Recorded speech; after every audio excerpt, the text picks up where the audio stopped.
I think sadly, and I'm not going to paint everybody, there are many, many churches who have this down much better than we do. We're on the learning curve of what this means, I believe. But sadly, if you go out and talk to people who do not attend a church and you ask them their impression of the church, very, very, very few people will probably say to you, the church is a place that's there to serve me. Most of them will say the church is constantly demanding things from me. The church demands my money. It demands my attendance. It demands my time. It demands my respect. Was Jesus worthy of respect? I can't think of a single time he demanded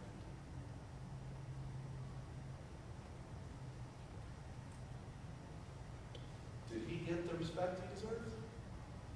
Of course not. No, didn't. And Jesus said, this example is what you ought to do. These are strong words from the church, isn't it? It's interesting. I think a lot of people outside the church wouldn't believe that we really follow a man who said our job is to go out and seek and serve and save. It's to love and meet the needs of the people around us in the community. Jesus didn't stand back and say, come to me. He walked among them and did whatever he could.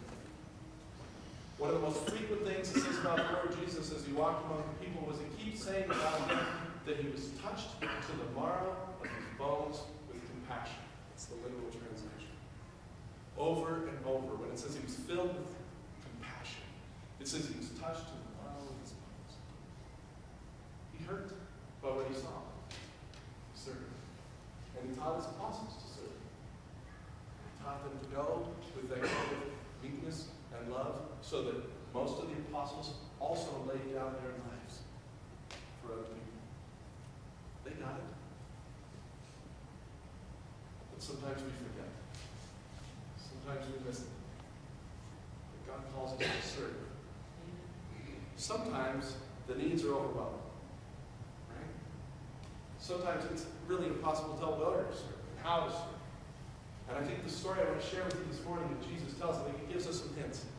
I think it breaks it down a little bit for us and says, here's how you can know who to serve and when to serve and how to serve. And what you discover is it's not really so much impossible or even mentally difficult. It's just unpleasant. Sometimes it's just unpleasant. But Jesus, being the amazing God that he is, he goes on to tell us that even in this, he has wired us. He has made it so that it is more blessed to give than to receive. That you will be happier if you give. This is the flip side of this. The community does not know that we are here to serve them. And the church is afraid to tell them because they just might take advantage of it. But the flip side of that is that people in the church, those of you who are here to be discipled, those of you who are Christ followers, those of you who want to really know what it means to walk with the Lord, have him be your life song, have him be your theme and your leitmotif. Those of you who are there, we forget that the church's role, while we do want to feed you, and we do want to equip, and we do want to serve you. We have a ministry called Galatians 6:10, which is all about serving the body. While those things are true, we as a church must never forget that you are here to serve more than to be served.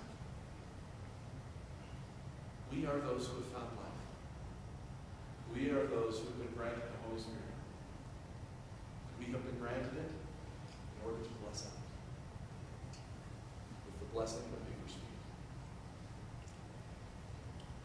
Let's look at the story that Jesus tells. It says, on one occasion, an expert in the law stood up to test Jesus. So a lawyer, somebody who knows the law of the Old Testament, somebody who is one of those religious leaders and teachers. And it says clearly here he stands up to test Jesus. Now, I don't know if this is an irreverent test that he's trying to trap him, or if it's a test because he really wants to know if Jesus has wisdom. But it's a test. And he says, teacher, he asked, what must I do to inherit eternal life? All right, that's it. What must I do to inherit eternal life? And Jesus answers in the good Socratic fashion with a question.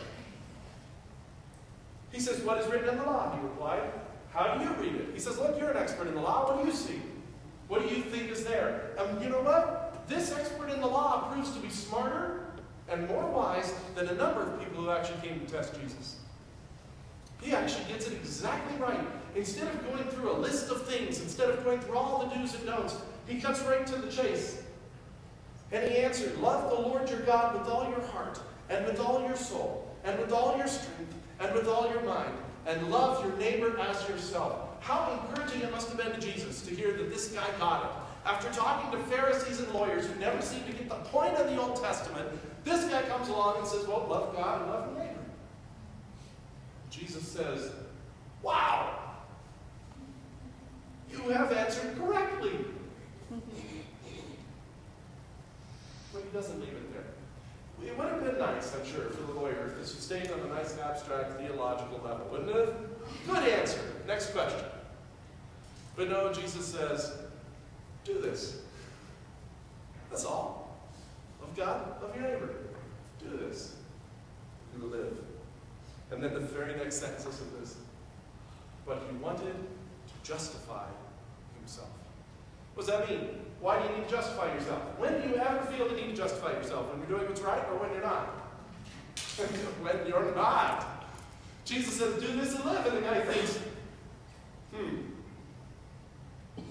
I think I'm in trouble. It's interesting, though. He seems to think he loves God with all his heart, soul, mind, and strength. He's probably wrong about that. But he skips over that one.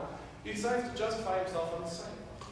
And he goes a really easy place, right? The command is love your neighbor as yourself. So if you're trying to figure wiggle room in there, really good question is, all right, well, but who's my neighbor?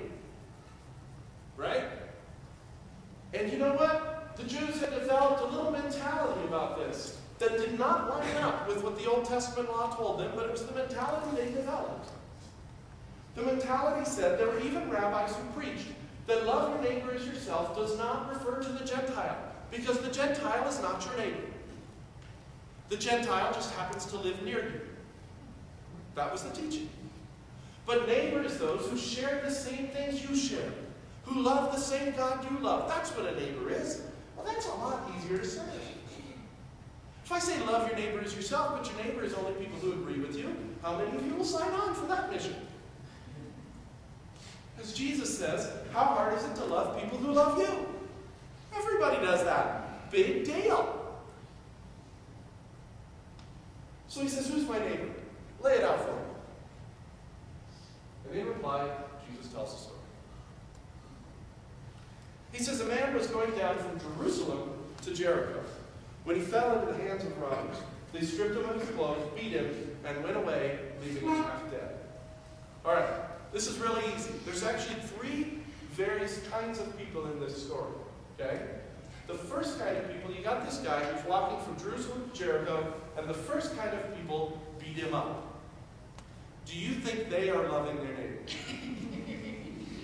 No, let's start with the easy one. That's what Jesus does. You know what? It's very interesting. He doesn't tell us what kind of person this man is walking from Jerusalem to Jericho, does he? Doesn't tell us if he's a Jew or a Gentile or Samaritan or anything. He just says there's a man. Now, most of the people listening probably would have assumed it was a Jew. He's traveling from Jerusalem to Jericho, and he's speaking to a bunch of Jews, so they probably would assume that. But it doesn't tell us that. And the point is, no matter who he is, most of us at least understand minimally that loving your neighbor means not intentionally doing him harm.